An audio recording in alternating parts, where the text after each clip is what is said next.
Hi friends, it took me a little longer than I hoped to get you guys this video, but I'm so excited about this week's project. I love the artist Andy Goldsworthy, and so we are going to do a really fun project out in nature. Basically, Andy Goldsworthy is a famous artist who goes into nature and he finds leaves, plants, just things that like are interesting to him, right?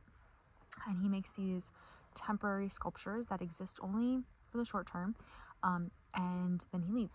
And the way he documents his process is through photography, so it's kind of a fun way that you could use both mediums. If you guys, I know you guys like taking pictures, if you want to do that, you can definitely document your work, but the idea is that you're making this sculpture with the things that are around you in nature, and it's not like you're not painting something, you're not drawing something, you're literally just gathering the things around you and turning them into a sculpture.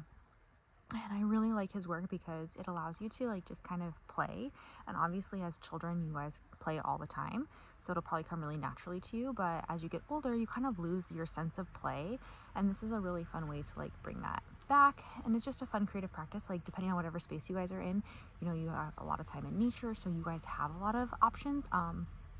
So I just thought it would be a good one for you guys to do this week. I did one at the beach. I'm going to include that video next. You guys can see the process, and it's just about gathering something that like makes you feel happy and special and then building something with that. So I'm going to show you examples of his work, and then I'm going to show you also examples of the work that we created for you guys for this project. Talk to you guys later. Okay, so this one is one of my absolute favorites. It's a really easy one to find. If you Google Andy Goldsworthy, you can see a lot of his work.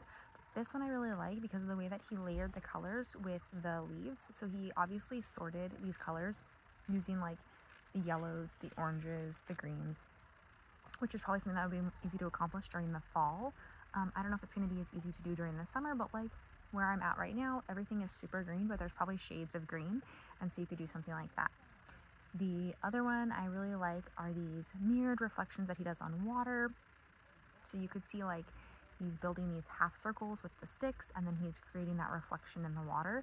I know you guys are like by the Great Lakes, or at least you were, so maybe that's something that you guys could incorporate easily into your projects and maybe it would be fun to do.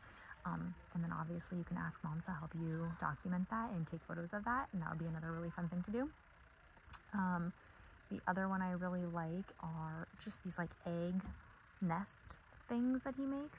I think those are really cool. Obviously they're with stone. That's much harder to accomplish on just like a simple small scale project, but that is a really cool thing that I've always been interested in. And that's like kind of when I first learned about him, I was like, what are these like weird sculptures? Like, could you imagine just like going into nature and like you're on a hiking trail and then there's just the sculpture? Like that's basically like what it was like. And obviously now he has recognition and he's written books, things like that, and so you can see examples of his work, but the idea is that it's just there in nature, and when you are part of it you experience it in real life just being there.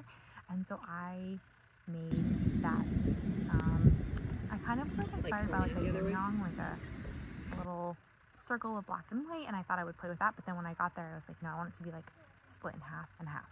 So that's, we found those stones to do that with, and seashells to make that happen. So you guys could think of a color scheme, you guys could think of things like that. I hope that is some inspiration for you guys. I'm so excited to see what you guys create, and I will talk to you again soon. Bye.